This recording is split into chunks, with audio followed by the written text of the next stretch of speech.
நாம் தலைகளை தாழ்த்தி ஜெபம் செய்வோம். ஜீவனுள்ள தேவனின் ஆவியே வாரும். ஜீவனுள்ள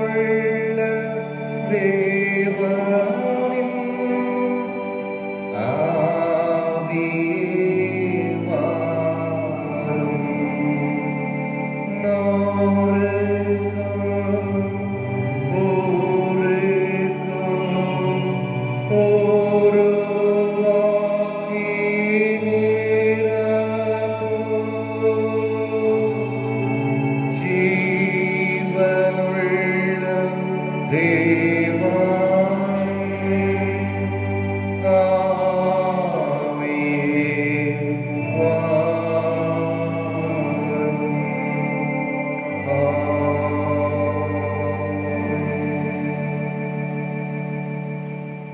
எங்களை அன்பாய் நேசித்து வழி நடத்துகின்ற பரலோக தந்தையே, இந்த அருமையான மாலை பொழுதற்காக உடைய பாதத்திலே நாங்கள் நன்றியுள்ள உள்ளத்தோடு நாங்கள் துதிக்கிறோம், ஸ்தோத்திரிக்கிறோம். ஆலயங்களுக்கு செல்ல முடியவில்லை, ஆனால் எங்கள் வீடுகளே எங்கள் தொழுகை கூடங்களாக மாறிக்கொண்டிருக்கின்றன. கர்த்தர் எங்கள் ஒருவரையும் ஒரு மாற்று பாதையில் அழைத்து செல்லுகிறீர். தொடர்ந்து உடைய ஆலயத்திலே வந்து நாங்கள் உம்மை துதிப்போம் என்கின்ற நம்பிக்கையோடு விசுவாசத்தோடு இந்த முகநூல் வழியாக இந்த தியானத்தை கேட்டுக்கொண்டிருக்கிற உடைய பிள்ளைகள் ஒவ்வொருவரையும் ஆண்டவர் ஆசீர்வதியும். இந்த வழிபாட்டிலே தூயாவியோட பிரசனத்தை உணரத்தக்கதாக ஆற்றல் தாரும். தொடர்ந்து நீர் எங்களை வழி நடத்தும். இறை மகனே இயேசுவின் வழியாய் கெஞ்சுகிறோம் எங்கள் நல்ல பிதாவே, ஆமென். இந்த மாலை வழிபாட்டிற்கு ஆரம்பமாகவும் ஆண்டவரை போற்றும் வண்ணமாகவும் நம் யாவரும் இருந்த நிலைகளிலே அல்லது எழுந்து நின்றோ பாமாலைகளிலே 9வது பாமாலை நாம் பாடுவோம். பூலோகத்தாரே யாவரும் கர்த்தாவில் களி கூறுங்கள்.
நாம் யாவரும் நின்று கொண்டிருக்கு நாம் ஆண்டவரை தொழுது கொள்ளுவோம்.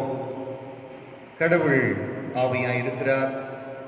அவரை தொழுது கொள்ள வந்திருக்கிற நாம் ஆவியோடும் உண்மையோடும் அவரை தொழுது கொள்ள வேண்டும். நம்முடைய பிதாவாகிய கடவுளாலும் கர்த்தராகிய இயேசு கிறிஸ்துவினாலும் நமக்கு கிருபையும் சமாதானமும் உண்டாவதாக. சூரியன் உதிக்கும் திசை தொடங்கி அது அஸ்தமிக்கும் திசை மட்டும் கர்த்தருடைய நாமம் துதிக்கப்படுவதாக. ஆண்டவரே, எங்கள் உதடுகளை திறந்தருளும். பிதாவுக்கும் குமாரனுக்கும் பரிசுத்த ஆவிக்கும் மகிமை உண்டாவதாக. திரியேக கடவுளை நாம் போற்றுவோம். எங்கள் தந்தையாம் கடவுளே, உமது வல்லமையாலும் ஞானத்தாலும் எல்லாவற்றையும் படைத்து உமது குமாரனை எங்கள் இரட்சகராக தரும்படி உலகத்தில் அன்பு கூர்ந்தீரே, உம்மை போற்றுகிறோம். குமாரனாம் கடவுளே, பாவத்தை தவிர்த்து எல்லாவற்றிலும் எங்களை போல் மனிதனாகி எங்கள் பாவங்களுக்காக ஒப்புக் கொடுக்கப்பட்டு எங்கள் நீதிக்காக வீழ்த்தெழும்பியவரே, உம்மை போற்றுகிறோம். பரிசுத்த ஆவியானவராகிய கடவுளே, எல்லா உண்மைக்குள்ளும் எங்களை வழி நடத்தி கடவுளின் அன்பை எங்கள் நெஞ்சில் பொழிகிறவரே, உம்மை போற்றுகிறோம். பிதா, குமாரன், பரிசுத்த ஆவியாகிய கடவுளே, உமக்கு எக்காலமும் எல்லா புகழும் மகிமையும் உண்டாவதாக. ஆமென். நாம் நம்மை தாழ்த்தி பாவ அறிக்கைக்கு நேராக நாம் ஆயத்தப்படுவோம். நமக்கு பாவங்கள் என்று சொல்வோம். நம்மை நாமே வஞ்சிக்கிறவர்களாயிருக்கிறோம். நமக்குள் உண்மை இல்லை. நாம் நமது பாவங்களை அறிக்கையிட்டால் பாவங்களை நமக்கு மன்னித்து எவ்வித அநீதமும் நீங்க நம்மை சுத்திகரிப்பதற்கு அவர் நம்பத்தக்கவரும் நீதியும் உள்ளவராயிருக்கிறார். நான் எழுந்து என் தகப்பனிடத்திற்கு போய், தகப்பனே, பரத்துக்கு விரோதமாகவும் உடைய பார்வையிலும் நான் பாவம் செய்தேன். நீ நம்முடைய மகன் என்று சொல்லப்படுவதற்கு நான் பாத்திரன் அல்ல. உடைய வேலைக்காரர்கள் ஒருவனாக என்னை வைத்துக் கொள்ளும் என்பேன். கடவுள் ராஜ்யம் சமீபத்திருக்கிறது. மனம் திரும்பி சுவிசேஷத்தில் நம்பிக்கை வையுங்கள். நமது பலவீனங்களுக்காக பிரதிபிக்க முடியாத பிரதான ஆசாரியர் நமக்கு இராமல், எல்லாவற்றும் நம்மை போல் சோதிக்கப்பட்டும் பாவம் இல்லாத பிரதான ஆசாரியரே நமக்கு இருக்கிறார். நம் முழங்கால் படியிட்டும் அமர்ந்த நிலையிலும் மௌனமாக ஆண்டவருடைய சன்னிதானத்தில் நாம் நம்முடைய பாவ குற்றங்களை தாழ்மையோடு நாம் அறிக்கை செய்வோம். ஆண்டவரே, என்னுடைய குற்றங்களை மீண்டும் மீண்டும் என்னுடைய குற்றங்கள் உடைய பாதத்தில் வரக்கூடாது. உடைய காதுகளுக்கு எட்டக்கூடாது. உடைய கண்கள் பார்க்கக்கூடாது. உமக்கு விரோதமாய் நாங்கள் வாழக்கூடாது என்று சொல்லி நம்மை தாழ்த்தி பின்வரும் இரண்டாம் ஜெபத்தை நாம் இணைந்து நாம் ஏறெடுப்போம். எங்கள் தந்தையாம் கடவுளே, நினைவினாலும் வார்த்தையினாலும் செய்யினாலும் உமக்கு விரோதமாய் பாவம் செய்திருக்கிறோம். முழு மனதோடு நாங்கள் நேசிக்கவில்லை. எங்களிடத்தில் நாங்கள் அன்பு கூறுவது போல் எல்லாரிடத்திலும் நாங்கள் அன்பு கூறவில்லை. எங்கள் மேல் இருக்குமாயிருக்குமை வேண்டிக் கொள்கிறோம். எங்கள் பாவ அடுக்கி நீக்கி எங்களை சுத்திகரியும். எங்கள் குற்றங்களை விட்டுவிட எங்களுக்கு உதவி புரியும். எங்கள் ஆண்டவர் இயேசு கிறிஸ்துவின் மூலமாய் வேண்டிக் கொள்கிறோம் பிதாவே. ஆமென். சர்வ வல்லமையும் மிகுந்த இரக்கமுள்ள ஆண்டவர் மன்னிப்பையும் பாவ நிவர்த்தியும் கட்டளையிட்டுள்ளி வாழ்க்கையை சீர்படுத்துவதற்கான காலத்தையும் தமது பரிசுத்த ஆவியின் கிருபையும் தீட்டுதலையும் தந்தருளுவாராக. ஆமென். ஆண்டவரை துதியுங்கள். நாமம் துதிக்கப்படுவதாக. சபையார் அமருவோம். திருமறை பாடம் வாசிக்க.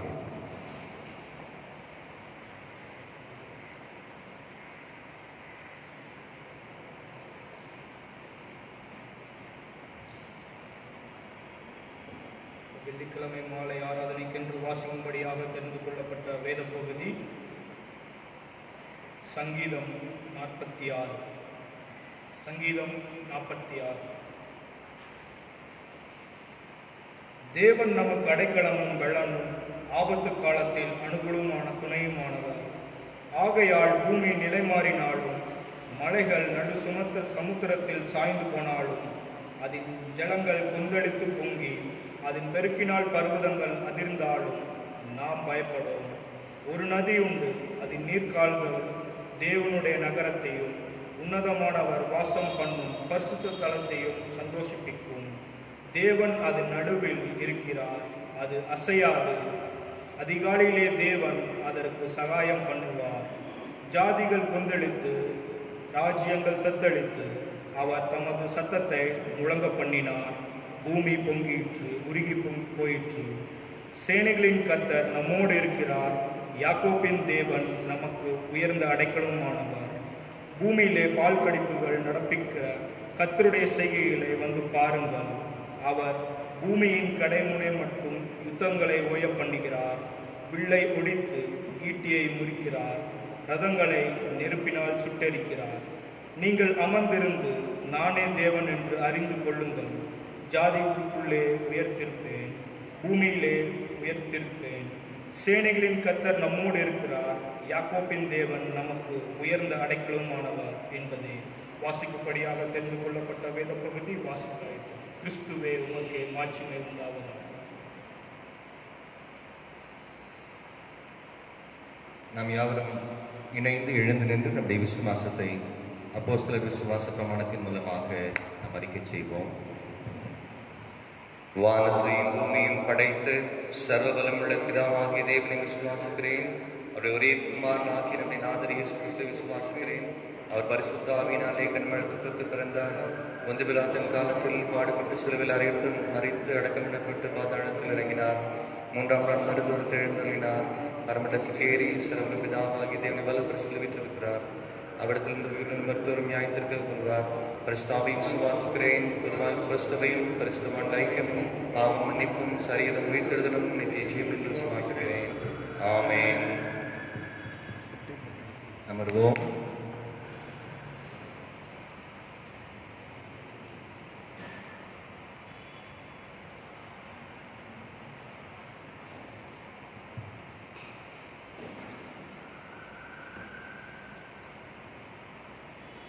ஜெபம் செய்வோம்.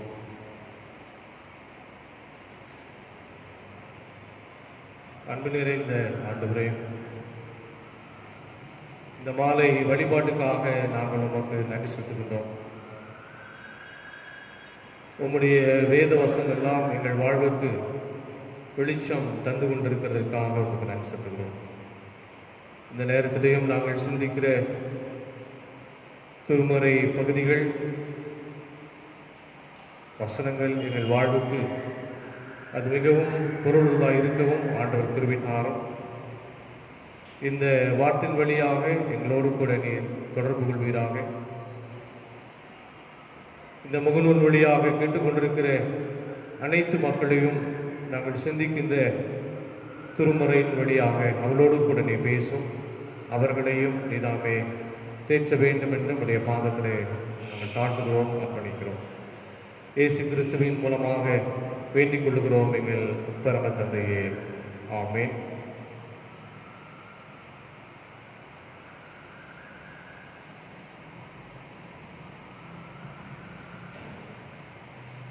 வாசிக்க கேட்ட சங்கீதம் 46வது சங்கீதம் திருமறையிலே ஒரு மிகவும் முக்கியமான ஒரு ஆழமான பொருள் கொண்ட ஒரு பாடல் என்று இதை நாம் சொல்ல வேண்டும். இது தாவீதின் சங்கீதம் அல்ல, அலாமூத்தின் வாசிக்க கோராசின் புத்திருள்ள ராகத் தலைவனுக்கு ஒப்புவிக்கப்பட்ட ஒரு பாடல் என்று இந்த சங்கீதத்துடைய தலைப்பு கொடுக்கப்பட்டிருக்கிறது. அதில் நீங்கள் திருமறையில் அதை நீங்கள் பார்க்கலாம். இந்த பாடல்கள் முழுமையாகவே ஒரு மனிதனுடைய வாழ்க்கையில ஒரு குடும்ப சூழ்நிலை, சமூகங்கள், கலாச்சாரத்துடைய ஒரு பின்னணியம், கடவுள் எப்படி வழிநடத்தினார் என்பதை குறித்தும், எப்படியெல்லாம் ஆண்டவரோடு கூட தொடர்பு கொண்டார், தொடர்பு கொண்டிருக்கக்கூடிய அந்த ஆழமான புரிந்து கொள்ளுதலின் பேரிலே அவர்கள் எப்படி ஆண்டவரோடு கூட பேசினார்கள், ஒரு நாட்டில் ஏற்பட்டிருக்கக்கூடிய வெற்றியினுடைய கழிப்பு, கடவுளுடைய படைப்பு, சமூக அமைப்புகள் எல்லாமே உள்ளடக்கினதாக இந்த திருப்பாடல்கள் என்று சொல்லுகின்ற சங்கீத புத்தகங்களிலே நாம் பார்க்கலாம். அது மட்டுமல்ல, ஆண்டவருடைய ஒவ்வொரு செய்கைகளையும் வெளிப்பாடாக சொல்லப்பட்டு பழைய ஏற்பாட்டுடைய காலகட்டங்களில் நடந்த ஒரு சம்பவங்களோடு கூட இணைத்து இந்த பாடல்கள் முழுமையாகவே நமக்கு தரப்பட்டிருக்கிறது. அப்படி ஒவ்வொரு வெள்ளிக்கிழமை மாலையும் இந்த சங்கீதங்களின் புத்தகங்களில் சொல்லப்பட்டிருக்கிற ஆழமான நிகழ்வுகளை நாம் தெரிந்து கொள்வதற்கு ஆண்டவர் கிருபை தந்திருக்கிறார். இந்த திருமறை முழுமையாகவே கடவுளுடைய படைப்பையும் அவருடைய ஆளுகை பற்றியும் அவருடைய ஆளுமை பற்றியுமே நமக்கு தரப்பட்டிருக்கிறது.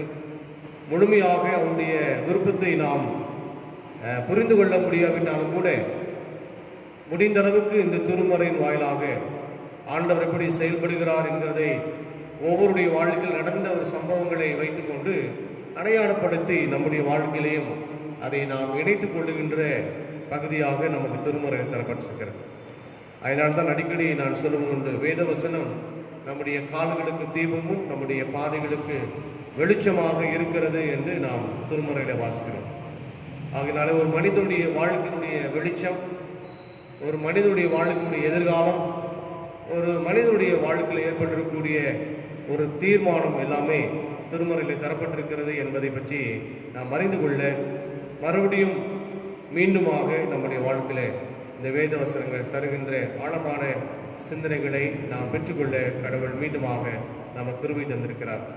அந்த அடிப்படையில் தான் இந்த படிக்க கேட்ட சங்கீதம் 46வது சங்கீதத்தினுடைய முழுமையான ஒரு பொருள் கொண்டதாக இந்த பாடங்கள் தரப்பட்டிருக்கிறது. அதில் கடவுள் எப்படியெல்லாம் இந்த உலகத்தினுடைய வாழ்க்கையில மக்களுடைய வாழ்க்கையில அவர் மிகவும் பொறுப்பாளராக இருக்கிறார், எந்த அளவுக்கு அவர் தன்னுடைய ஆளுமையின் கீழாக நம்ம எல்லாரையும் உள்ளடக்கி நடத்துகிறார், எந்த அளவுக்கு அவர் இந்த உலகத்தில் உதவி செய்கிறார் என்பதை பற்றியும், இந்த உலகத்தில் நமக்கு அவர் எப்படி செயல்படுகிறார் என்பதை பற்றியும் திருமறையிலே தரப்பட்டிருக்கு. திருப்பிக் கொள்ளுங்கள். 46ஆம் சங்கீதம் வசனங்கள் 1லிருந்து 11 முடிய உள்ள வசனங்களை வாசிக்க கேட்டோம்.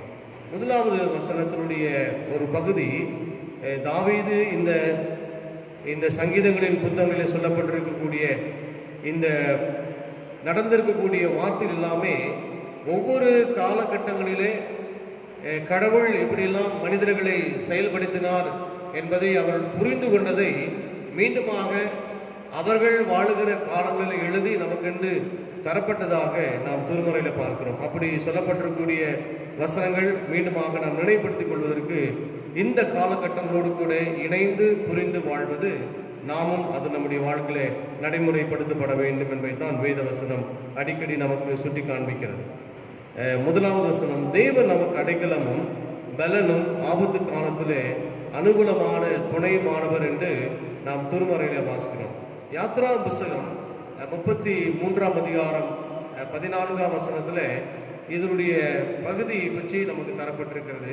யாத்ரா 33ஆம் அதிகாரம் 14ஆம் வசனத்தை நீங்கள் படித்து பார்க்கும் பொழுது, அதற்கு அவர், என் சமூகம் உனக்கு முன்பாக செல்லும், நான் உனக்கு இளைப்பாறுதல் தருவேன் என்று ஆண்டவர் மிக தெளிவாக சொல்லுகிற ஒரு பகுதி. அதற்கு என் சமூகம் உனக்கு முன்பாக செல்லும், நான் உனக்கு இளைப்பாறுதல் தருவேன். அப்பொழுது அவன் அவரை நோக்கி, உம்முடைய சமூகம் என்னோடு கூட செல்லாமல் போனால் எங்களை விடத்திலிருந்து கொண்டு போகாதிரும் என்று ஆண்டவர் சொல்லுகின்ற ஒரு பலத்தை பற்றி இங்கு சொல்லப்படுகிறதாக சங்கீதங்களிலே 46 மறுபடியுமாக நமக்கு தரப்பட்டிருக்கக்கூடிய ஒரு காரியத்தை பற்றி இந்த திருமறை பகுதி நமக்கு தெளிவாக சொல்லப்பட்டிருக்கிறது. ஆண்டவர் எப்படியெல்லாம் மனிதர்கள் ஆண்டவரை நம்பி வாழ்ந்தபோது ஆண்டவர் அவர்களுக்கு எந்த அளவுக்கு உடனிருந்தார், எந்த அளவுக்கு அவர்களுக்கு பாதுகாப்பாக இருந்தார், எந்த அளவுக்கு அவர் பலனாக இருந்தார் என்பதை மறுபடியுமாக நீங்கள் நானும் மறந்துவிடக்கூடாது, ஆண்டவருடைய தன்மைகளை மறந்துவிடக்கூடாது என்பதற்காக இந்த பகுதி நமக்கு தரப்பட்டிருக்கிறது. நீங்கள் தொடர்ந்து படிப்பீர் என்று சொன்னால் யாத்ரா புஸ்தகம் 17ஆம் அதிகாரம் 18ஆம் வசனத்தினுடைய பகுதியும் இதைத்தான் நமக்கு தொடர்ந்து சொல்லப்பட்டிருக்கிறது. தேவன் நமக்கு அடைக்கலமும் பலனும் ஆபத்து காலத்திலே அனுகூலமான துணையுமானவர் என்று. ஆகையால் பூமி நிலை மாறினாலும், மலைகள் நடுசமத்திலே சாய்ந்து போனாலும், ஜனங்கள் கொந்தளித்து பொங்கி அதன் பெருக்கினால் பர்வதங்கள் அதிர்ந்து போனாலும் நாம் பயப்படும். மிக தெளிவாக சொல்லப்பட்டிருக்கக்கூடிய காரியம். இன்றைய காலகட்டங்களோடு கூட வேத வசனத்தை நாம் இணைத்து நாம் பார்க்க வேண்டும். பல நிலைகளிலே நம்முடைய வாழ்க்கையில் ஏற்பட்டு கொண்டிருக்கக்கூடிய பல ஏற்றங்கள், பல இறக்கங்கள், பல பொறுமை இழந்து இருக்கக்கூடிய ஒரு சம்பவமான ஒரு சூழ்நிலை, நம்முடைய வாழ்க்கையில் ஏற்பட்டிருக்கக்கூடிய ஒரு அவல நிலை, நம்முடைய வாழ்க்கையிலும் ஏற்பட்டு கொண்டு இருக்கக்கூடிய ஒரு மிகப்பெரிய ஏக்கங்கள், பல தடுமாற்றங்கள், ஏன் நம்முடைய வாழ்க்கையில் இந்த சூழ்நிலை எல்லாம் நமக்கு தொடர்ந்து இருந்து கொண்டே இருக்கிறது என்பதெல்லாமே நாம் ஒரு மனிதனுடைய வாழ்க்கையிலேயோ அல்லது ஒரு குடும்பத்தை குறித்தோ இல்லை அவன் பணியாற்றிய இடங்களை குறித்தோ பணி செய்கின்ற இடங்களை குறித்தோ சமூக அமைப்புகளிலோ மனிதனுடைய வெளி தோற்றத்தை வைத்து நம்மளாலே அதை நாம் எடை போட்டு விட முடியாது, கணக்கிட்டு விட முடியாது. ஏனென்றால் மனிதன் பார்ப்பதற்கு எப்பொழுதுமே பார்க்கின்ற பொழுதும் பேசுகின்ற பொழுதும் அந்த தோற்றங்களை வைத்து கண்டுபிடித்து நாம் வாழ முடியாது. ஆகினாலே மனிதனுடைய வாழ்க்கையில் ஏற்பட்டிருக்கக்கூடிய பலவிதமான இடர்பாடுகளும் பல சங்கடங்களும் எப்பொழுதும் அவன் வெளிப்படுத்தி கொள்வான், அவனுடைய கஷ்டமான சூழ்நிலை எப்படி அவன் சொல்லிக் கொள்வான் என்று நாம் திருமறையில வைத்து நாம் பார்க்கும் பொழுது தனக்கு மிகவும் நெருக்கமான ஒரு இடத்திலே தன்னுடைய கஷ்டங்களை சொல்லுவார்கள். இல்லை என்றால் ஒரு மனிதன் தனிமையில இருந்து கொண்டு ஆண்டவரை நோக்கி ஜெபிப்பதன் மூலமாக தன்னுடைய வாழ்க்கையில கடந்த கால சம்பவங்கள், கடந்த காலம் ஏற்பட்டிருக்கக்கூடிய நிலை தடுமாற்றங்கள், அவமானங்கள், நிந்தைகள், போராட்டங்கள் எல்லாம் குறித்து ஆண்டவரிடத்திலே கண்ணீரோடு கூட சொல்வதுண்டு. ஆகவே இப்படிப்பட்ட ஒரு சூழ்நிலையிலே வைத்து ஒரு மனிதனுடைய கஷ்டமான ஒரு சூழ்நிலையை சொல்லுவதுண்டு. ஆனால் வேதம் என்ன சொல்லுகிறது நாம் பார்க்கும் பொழுது, ஆகையால் பூமி நிலை மாறினாலும் மலைகள் நடுசமுத்திரை சாய்ந்து போனாலும் அதன் ஜனங்கள் கொந்தளித்து அதன் பெருக்கினாலே பர்வதம் நதிந்து போனாலும் நாம் பயப்படும். காரணம் என்ன என்பதை பற்றி இந்த முதலாம் வசனம் மிக தெளிவாக சொல்லுகிறது. ஏனென்றால் கடவுள் நம்மை இப்படிப்பட்ட ஒரு சூழ்நிலைகளிலே நம்மை அரவணைத்துக் கொள்ளுகின்ற கடவுளாக இருக்கிறார். முழுமையாகவே நம்முடைய வாழ்க்கையில் எதையுமே நாம் திருப்தியாகிவிட்டோம் என்று சொல்ல முடியாது. ஒரு மனிதனுக்கு தொடர்ந்து கஷ்டங்கள் வந்து கொண்டே தான் இருக்கும், பல பிரச்சனைகள் வந்து கொண்டு தான் இருக்கும். இந்த கஷ்டங்கள் மத்தியிலேயும் இந்த பலவிதமான நிலை தடுமாற்றத்தின் வழியையும் பல அவமானங்கள் வழியாகவும் பல ஏற்றங்கள் இறக்கங்கள் வழியாகவும் இந்த உலகத்துக்குள்ளாக நீங்களும் நானும் பயணம் செய்துதான் ஆக வேண்டும். அதில் எந்த விதமான மாற்று கருத்து இருக்காது. ஆனால் இவை எல்லா விதத்திலுமே நாம் இந்த சுமைகளை சுமந்து கொள்வதற்கு கடவுள் இந்த உலகத்திலே நமக்கு பலனை தருகிறவர், நமக்கு பாதுகாப்பை தருகிறவர் என்கிறது தான் இந்த பாடல் இன்னும் அதிகமாக அழுத்தம் தருகிறது. காரணம், இந்த பாடல் ஆரம்பிக்கும் பொழுது தேவன் நமக்கு அடைக்கலமும் ஆபத்து காலத்திலே அனுகூலமான துணையுமானவர் என்று வேதம் சொல்கிறது. நமக்கு எப்பொழுதுமே அனுகூலமான துணையுமானவர். யாரிடத்திலே நாம் நம்முடைய கஷ்டங்களை சொன்னால் தீர்க்க முடியும் என்பதை பற்றியெல்லாம் இன்றைக்கு மனிதர்கள் பல இடங்களிலே பல மனிதர்களை சந்தித்து வேகமாக ஓடிக்கொண்டு போய்கொண்டிருக்கக்கூடிய நிலைமையை நாம் அறிந்திருக்கிறோம். இவரிடத்திலே போய் சொன்னால் நமக்கு சாதகமாக அமையுமா, இல்லை என்றால் இவர்களை நாம் இறுக்கமாக பிடித்து கொண்டால் இவர்கள் நமக்கு நல்ல வழிமுறைகள் எல்லாம் செய்து கொடுப்பார்களா, இல்லை என்றால் இவரிடத்தில் போய் சார்ந்து வாழ்ந்தால் நமக்கு நல்ல ஒரு அடித்தளம் கிடைக்குமா என்பதெல்லாமே மனிதனுடைய மனித இயல்புகள். யார்கிட்ட போய் நமக்கு சந்தோஷமா இருக்க முடியும் என்கிறதை பற்றி தான் மனிதன் அந்தந்த திசைகள் நோக்கி அந்தந்த மனிதர்கள் நோக்கி அவன் செல்வது உண்டு. ஆனால் அப்படியெல்லாம் போய் சேர்ந்த போது அந்த முடிவை பார்த்து திரும்புகிற பொழுது மிகவும் ஒரு சங்கடமான ஒரு சூழ்நிலை, மிகவும் கடினமான ஒரு சூழ்நிலை. மீண்டுமாக நம்முடைய வாழ்க்கையில ஒரு சுபிட்சமான நிலைமை வராதா என்று வேதத்திலே நாம் சொல்லப்பட்டிருக்கிறதை வைத்து நாம் பார்க்க வேண்டும். அதனாலே இப்படி எல்லாவற்றையும் விட்டுவிட்டு அதற்கு மேலாக ஒருவர் இருக்கிறார்.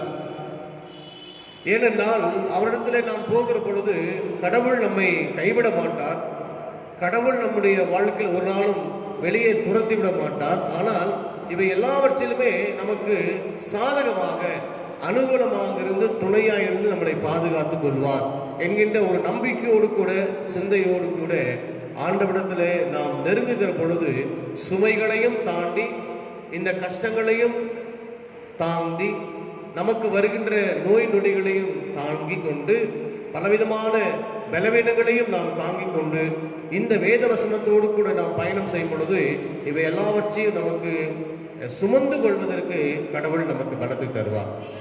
ஒருவேளை ஆண்டவரிடத்தில் நாம் ஜெபித்தால் நமக்கு எல்லா விதமான பிரதிபலிப்பான காரியங்களை ஆண்டவர் நமக்கு தருவார் என்பதை பற்றிதான அந்த ஒரு தவறான எண்ணத்திலிருந்து ஆண்டவர் இந்த உலகத்தில் நம்மை படைத்து விட்டார், நம்மை நடத்தி கொண்டுதான் போகிறார். இவைகளிலேயும் நாம் அனுகூலமாக துணையாயிருந்து நம்முடைய இன்னும் அதிலிருந்து கீழே விழுந்து விடாதபடிக்கு கர்த்தர் நம்மை பொறுப்பாக காத்து கொள்ளுகிறார் என்பதை தான் இந்த பாடல் நமக்கு மிக தெளிவாக சொல்லப்பட்டிருக்கிறது. அனுகூலமான துணையமானவன், God is our refuge. கடவுள் நமக்கு பாதுகாவலர், நம்மை பராமரிக்கிறவர், நமக்கு உதவி செய்கிறவர் என்பதெல்லாமே இந்த பகுதியில் நமக்கு சொல்லப்பட்டிருக்கிறது.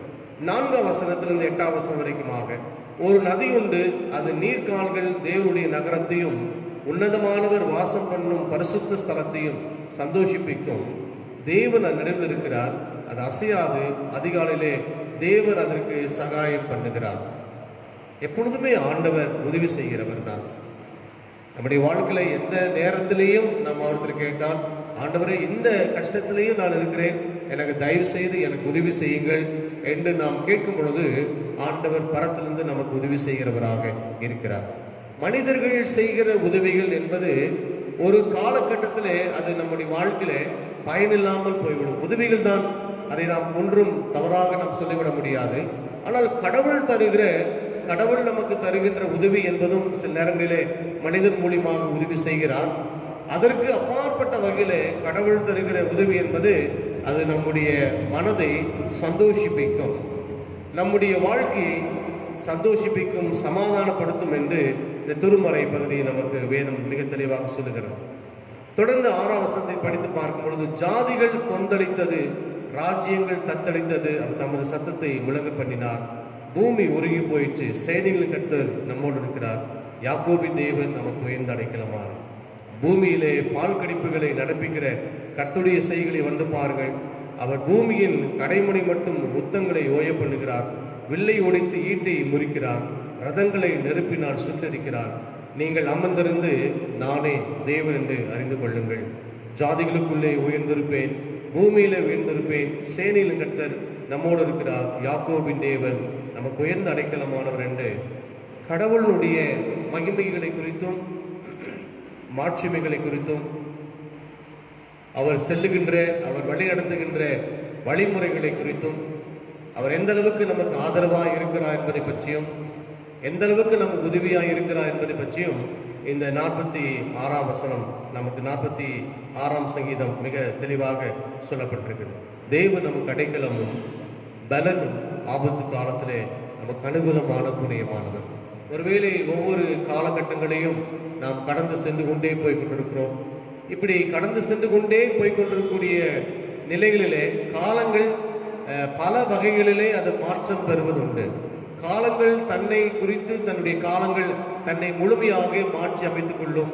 ஆனால் இன்றைக்கு மனித சமூகமோ அதற்கு ஈடு இணை கொடுக்க முடியாத ஒரு சூழ்நிலையில இன்னைக்கு நாம் எல்லாம் வாழ்ந்து வருகிறோம். ஆனாலும் இந்த காலங்களில் கூட, இப்படிப்பட்ட ஒரு கடினமான ஒரு சூழ்நிலையிலும் கூட ஆண்டவர் நம்மை ஒரு நாளும் கைவிடவே மாட்டேன் என்று வேதத்தில் சொல்லப்பட்டிருக்கிறதை பார்க்கிறோம். அதனால God help us, கடவுள் நமக்கு உதவி செய்கிறவராக இருக்கிறார். God hide us, கடவுள் நம்மை பாதுகாக்கிறார்.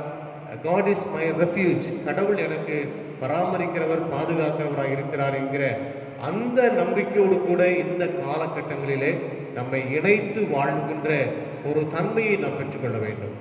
121ஆம் சங்கீதத்தில் 1ஆம் வசனம் சொல்லப்பட்டிருக்கிறதை நாம் அதிகமாக அறிந்திருக்கிறோம். எனக்கு ஒத்தாசை வரும் பர்வதங்களுக்கு நேராக கண்கள் இருக்கிறேன், வானத்தையும் பூமியும் உண்டாக்கின கர்த்தரிடத்திலிருந்து எனக்கு ஒத்தாசை வரும் என்று சொல்லி எல்லா விதமான உதவிகளையும், எல்லா விதமான அனுகூலமான துணையமானவரும், நமக்கு பலனையும், ஆபத்து காலத்திலே நமக்கு பக்கபலமாக இருக்கக்கூடிய சர்வ வல்லமை படைத்த ஆண்டவர் இயேசு கிறிஸ்துவானவர் இன்றைக்கும் நம்மோடு கூட இருக்கிறார் என்கின்ற அந்த ஆழமான ஒரு நம்பிக்கையை நம்முடைய உள்ளங்களிலே நாம் பதித்து வைத்துக் கொள்ள வேண்டும். காரணம், என்றைக்குமே ஆண்டவர் மாறாதவர். ஒருவேளை மனிதர்கள் மாறிவிடுவார்கள், சமூகங்கள் மாறிவிடும், நண்பர்கள் மாறிவிடுவார்கள், உறவினர்கள் கூட நம்மை கைவிட்டு விடுவார்கள். ஆனால் கடைசி வரைக்கும் நமக்கு அனுகூலமாயிருந்து உதவிகளையும் ஒத்தாசைகளையும் பாதுகாப்பையும் பராமரிப்பையும் நல்ல பலனையும் நல்ல ஜீவனையும் சுகத்தையும் பலத்தை கொடுத்து வழி நடத்துகிற ஆண்டவராக இயேசு கிறிஸ்துவானவர் இன்னைக்கு நம்மோடு கூட இருக்கிறார். அதனாலே இந்த உலகத்தில் நடைபெற்று கொண்டிருக்கக்கூடிய இப்படிப்பட்ட சம்பவங்கள் எல்லாம் நிச்சயமாக ஒரு நாளிலே மாறும். அதில் எந்த விதமான மாற்றம் இல்லை. அந்த மாறுகிற காலங்கள் கூட ஆண்டவர் எந்த அளவுக்கு உண்மையுள்ளவராக இருந்தார், எந்த அளவுக்கு அவர் சமூகத்திலே நம்மோடு கூட அனுகூலமாக இருந்தார், எந்த அளவுக்கு அவர் நமக்கு பாதுகாவலராக இருந்தார், பராமரிக்கிறவராக இருந்தார் என்பதை பற்றி நாம் புரிந்து கொள்வதற்கு ஆண்டவர் கிருபை தந்திருக்கிறார். ஆகினாலே வேதம் சொல்வதை போல தேவன் நமக்கு அடைக்கலமும் பலனும் ஆபத்து காலத்திலே அனுகூலமான துணையுமானவர் என்னென்னைக்கும் நம்மோடு கூட இருந்து நம்மை பாதுகாத்து பராமரித்து ஆண்டவர் நம்மை கிருபையாய் தாங்கி நம்மை வழி நடத்துவாராக. ஆமேன். ஜெபம் செய்வோம். எங்கள் அன்பு பிதாவே, எங்களை மீண்டுமாக உம்முடைய கரத்திலே நாங்கள் அர்ப்பணிக்கின்றோம். ஆண்டவரே, நீர் எங்களுக்கு அடைக்கலமாக இருக்கிறீர், எங்களுக்கு நீர் பலனுமாக இருக்கிறீர். அது மட்டுமல்ல, இப்படிப்பட்ட ஒரு கஷ்டமான ஒரு காலங்கள், கடினமான ஒரு காலங்கள், ஆபத்து காலங்கள், துன்பப்படுகிற காலங்கள், இவைகளிலும் ஆண்டவரின் அனுகூலமான துணையுமாக இருந்து எங்களை மட்டுமாய் நீர் காத்த தயவுக்காக நன்றி செலுத்துகிறோம். ஏனென்றால் நடக்கக்கூடிய சம்பவங்களை ஒவ்வொரு நாளும் நாங்கள் கூர்ந்து கவனிக்கின்ற பொழுது இதனுடைய இந்த காலம் மிகவும் ஒரு கடுமையான இக்கட்டத்துக்குள்ளாக எங்களை அழைத்து கொண்டு போகிறது என்கின்றதையெல்லாம் நாங்கள் மனதில் நாங்கள் வைத்திருக்கிறோம். இருந்தாலும் ஆண்டவரே, இந்த காலங்களை எங்களுக்கு ஒரு நல்ல சாதகமான காலங்களாக மாற்றி அமைத்து கொண்டு எங்களை நாங்களே தற்பரிசோதனையும் நாங்கள் செய்து கொண்டு இந்த காலங்களிலிருந்து ஆண்டவரை நாங்கள் விலகி வாழ்வதற்குண்டான மாற்றங்களை நாங்களாகவே ஏற்படுத்திக் கொள்வதற்கும் எங்களுக்கு உதவி செய்ய வேண்டும் என்று ஜெபிக்கிறோம். இந்த காலங்கள் மிகவும் ஆபத்தான காலம் என்று அநேக மக்கள் பேசிக் கொண்டிருந்தாலும் என் ஆண்டவராக இயேசு கிறிஸ்துவே, நீர் எங்களுக்கு அனுகூலமானவராக இருக்கிறேன், எங்களுக்கு துணையுமாய் இருக்கிறேன், எங்களுக்கு நீர் பாதுகாக்கிறவராக இருக்கிறேன், எங்களை பராமரிக்கிறவராக இருக்கிறேன், எங்களுக்கு அடைக்கலமாக இருக்கிற ஆண்டவர் நீர் எங்களை தொடர்ந்து பாதுகாத்துக் கொள்ள கர்த்தர் கிருபை தாரும். வருகிற காலங்களில் இருந்து எங்களை மீண்டுமாக மாற்றி அமைத்துக் கொண்டு ஒரு புதிய சந்தோஷிப்பிக்கின்ற ஒரு காலங்களுக்குள்ளாக எங்களை வழிநடத்தி செல்ல வேண்டும் என்று நம்முடைய பாதத்தில் அர்ப்பணிக்கிறோம். இயேசு கிறிஸ்து மூலமாக வேண்டிக் கொள்கிறோம் நல்ல பிதாவே.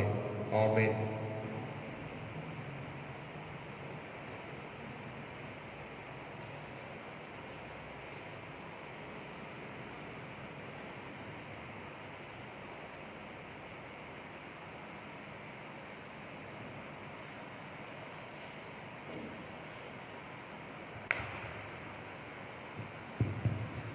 ஜெபம் செய்வோம்.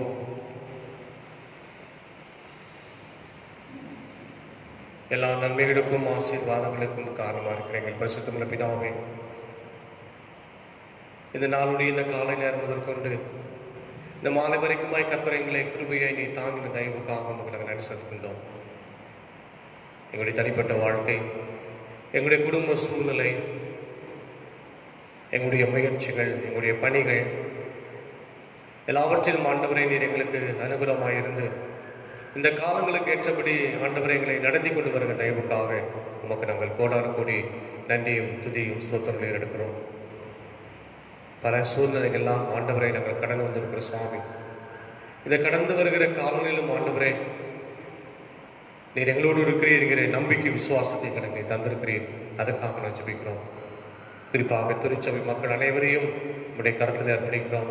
தாங்கள் செய்கிற தொழில், தாங்கள் செய்கிற பணிகள், அவருடைய முயற்சிகள், அவருடைய போக்குவரத்துகள், அவள் செய்கிற வியாபாரம், இப்படி பல நிலைகளிலே மக்கள் பணியாற்றி கொண்டிருக்கிற இந்த காலகட்டங்களிலும் உடைய தெய்வ கிருபை எல்லோருக்குள் இருப்பதற்காக நமக்கு நன்றி செலுத்துகிறோம் சுவாமி.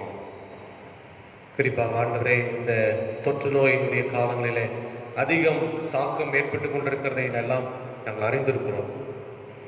இந்த தொற்று நோய் நிமித்தமாக அநேக மக்கள் பாதிக்கப்பட்டு கொண்டிருக்கிறார்கள்.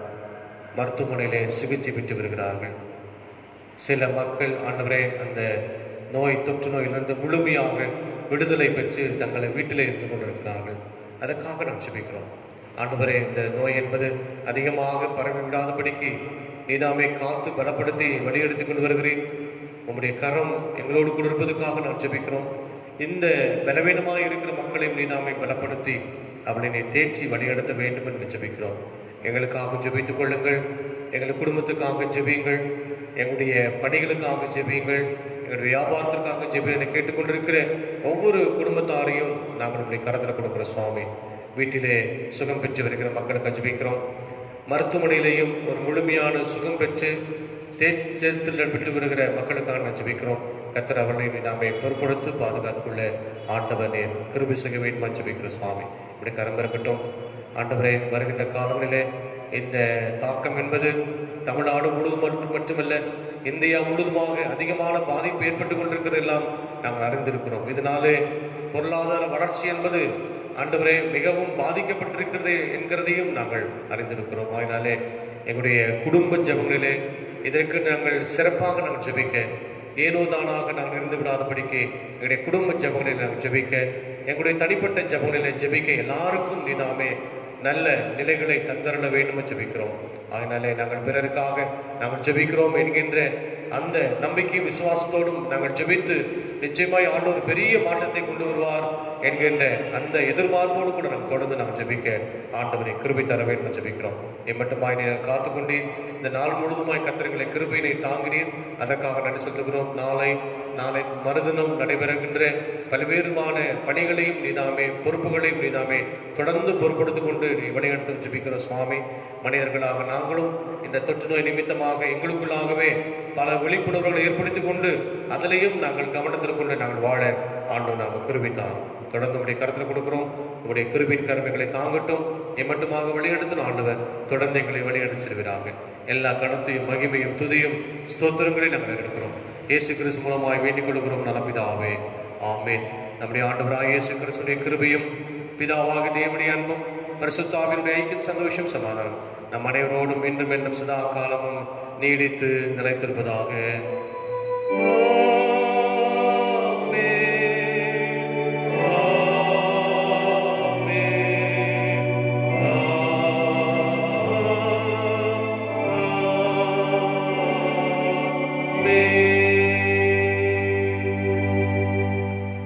பாடலாக பாமாலை 207வது பாமாலை பாடுவோம். பாமாலை 207வது பாடல். Oh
நன்மை பிதாவே, மீண்டுமாக எங்களை தாழ்த்துகிறோம்.